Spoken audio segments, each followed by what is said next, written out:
Bon, bah ça y est, problème réglé. Les réseaux sociaux sont interdits aux moins de 15 ans. Notre gouvernement s'est enfin entendu sur un truc en trouvant une innovation pédagogique folle. Interdire. C'est pas l'Arcom qui disait que la moitié des jeunes admettent avoir menti sur leur âge lors de leur inscription sur les réseaux sociaux? Si. Et ils le savaient pas, eux, quand ils ont voté le truc? J'espère. Bon, on va essayer de réfléchir comme eux.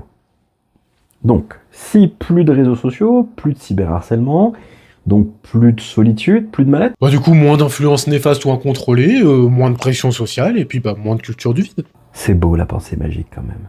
Moi perso j'adore, hein, mais sauf que dans la vraie vie, bah interdire, ça ne supprime rien. Ça déplace, Ça amène à se cacher. à contourner. Faux âge, des comptes secrets, téléphones prêtés, et des pratiques sur les réseaux beaucoup moins visibles. Surtout, interdire n'enlève pas le besoin d'accompagner, voire même il l'augmente. Parce que sans cadre, sans dialogue et sans repère, On n'apprend pas à se protéger. on apprend à se cacher. Interdire, c'est une décision politique. Ça met un cadre, ça met une règle claire. Et accompagner, c'est un boulot au quotidien. Et ce boulot, il disparaît pas avec une loi.